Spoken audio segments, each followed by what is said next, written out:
हमें पता नहीं कि हमें बीज किस प्रकार से डालना है। तो सर ने हमें यहाँ पे ये बताया कि हम बीज को मिक्सर मतलब उनको मिलाकर मिट्टी में, पानी में, गोबर, गोमूत्र सबको उसका एक प्रयोग करके उसको सुखाकर उसको हम बीज को कैसे डालें, उसको हम अपने 48 घंटों के बाद हम उसको अपने खेत में डाल सकते हैं। उससे हमारे खेतों में ये होगा कि 3 दिन के या 4 दिन के अंदर हमारे जो हमने बीज डाल रखा है वो उगना शुरू हो जाएगा। अब उगना तो हमारा वो शुरू हो गया, लेकिन अब हमें लग रहा है कि हमारे यहाँ पे पाला गिरता है। तो पाले में आजकल क्या होता है कि चीज जल्दी उग नहीं पाती है, वो मुरझाने लग जाती है। तो हम उसे क्या करें, तो सर ने बताया कि आपके आसपास जैसे कि केले के पत्ते हैं तो हम उसको केले के पत्ते से भी कर सकते हैं। हमारे यहाँ पे पराल तो नहीं होता क्योंकि यहाँ धान की खेती होती नहीं है, तो हम पराल ला नहीं सकते, तो हम केले के पत्तों से कर सकते हैं या कोई बड़े पत्तों से हम उसको बिछौना करके उसको हम ढक सकते हैं। उसको सर ने हमें माल्चिंग का शब्द बताया कि हमने आगे तो बिछौना या हम कहते थे कि हम उसको ढक देते हैं घास से, तो उससे हमारे खेतों में काफ़ी अच्छा रहा।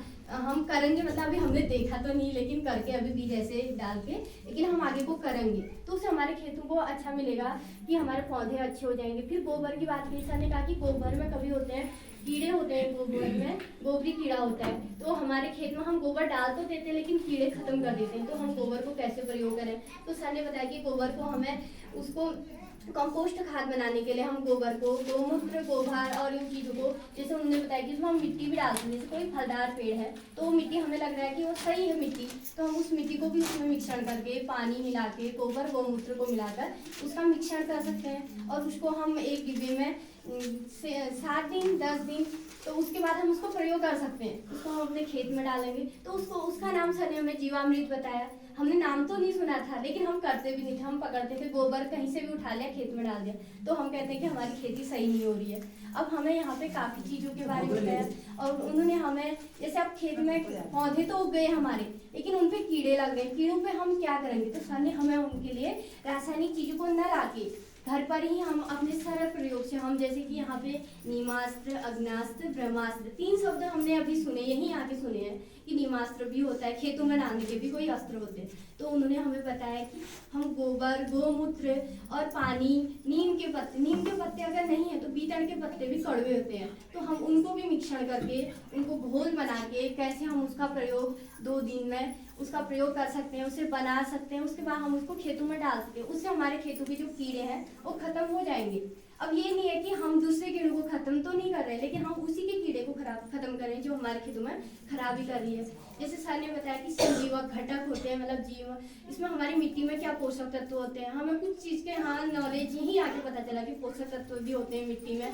हमने कहा कि मिट्टी बेकार है और उसके पोषक तत्व तो हमें पता नहीं है। अगर हम उसमें देखेंगे कि हम हाँ यार हमारी मिट्टी में यहाँ पे कमी लग रही है तो हम उसके पोषक तत्वों के लिए भी हम उससे देखेंगे कैसे करें। तो हम कंपोस्ट गोबर को हम जो है हम बारीकी गोबर जो पाउडर जैसा बन जाता है उसको हम डालेंगे, पोषक तत्व उससे भी प्राप्त होगा क्योंकि उसमें हमने पानी, गोबर, सब हम गोमूत्र का प्रयोग करते नहीं है, हम कहते हैं कि गोमूत्र से हमारे पौधे खराब हो जाते हैं। अगर हम उनका मिश्रण करेंगे, सब सही मात्रा में डालेंगे तो उससे हमारा क्या होगा कि पौधा सुरक्षित रहेगा, उसको कोई चीज़ की वो नहीं होगी परेशानी, मतलब वो जलेगा नहीं, तो उसका पौधे पे सुधार ही होगा जितना होगा।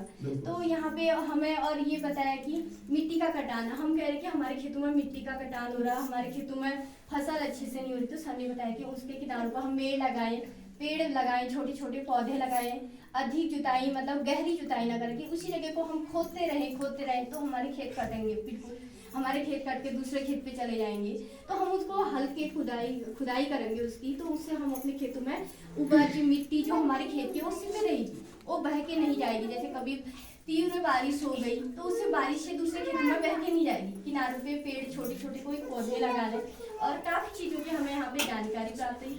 और इन चीज़ों का सही सदुपयोग करने के लिए हमें यहाँ पे अपने खेतों पे हमारे घरों पे गाय बच्चा होंगे तो तभी हम उनका गोबर गोमूत्र कर सकते हैं। अब हम मार्केट से लागे तो हमें मार्केट से क्या भरोसा है कि मार्केट में क्या मिल रहा है। अब हमारे गाँव में ही गाय होगी तो हम उससे गौमूत्र गोबर का प्रयोग करेंगे।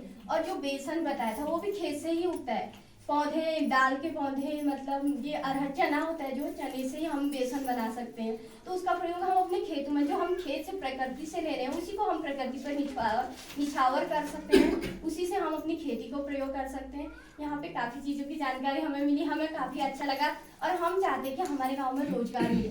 हम जो है कि हमने इंटर पास किया, कॉलेज किया, उसके बाद शादी करके हम गांव में तो आ गए हैं, लेकिन हमारे पास रोजगार नहीं है। रोजगार की वजह से हम परेशान हैं। तो हम चाहते हैं सर कि यहाँ पे हमारे गांव पे कोई ऐसी योजना आगे को बढ़े और रोजगार प्राप्त हो। मैं आपको बहुत बहुत धन्यवाद देता हूँ सभी लोगों को। अभी हम लोगों ने अपनी एक किताब बनाई थी, ठीक है, तो ये भी मैं आप लोगों ने नेक्स्ट टाइम जो है ना कुछ लोगों को 5-6 किताब भी ला के दे दूँगा, सो दैट आप लोग इसके हिसाब से अपने गांव वालों को आगे आने वाले दिन में रेगुलर चर्चा होते रहें। ये भी मैं 4-5 किताब अभी नेक्स्ट टाइम जब भी आऊँगा आप लोगों को ले जाऊँगा, ठीक है। अब घूमने के बाद वही आ गई 3-4 चीज़ें, कुछ चीज़ें ना काय में नीमास्त्र है। अब नीम के पेड़ यहाँ कितने मुझे नहीं पता, मेरे को तो कहीं नजर ही नहीं आया, है ना। कई चीजें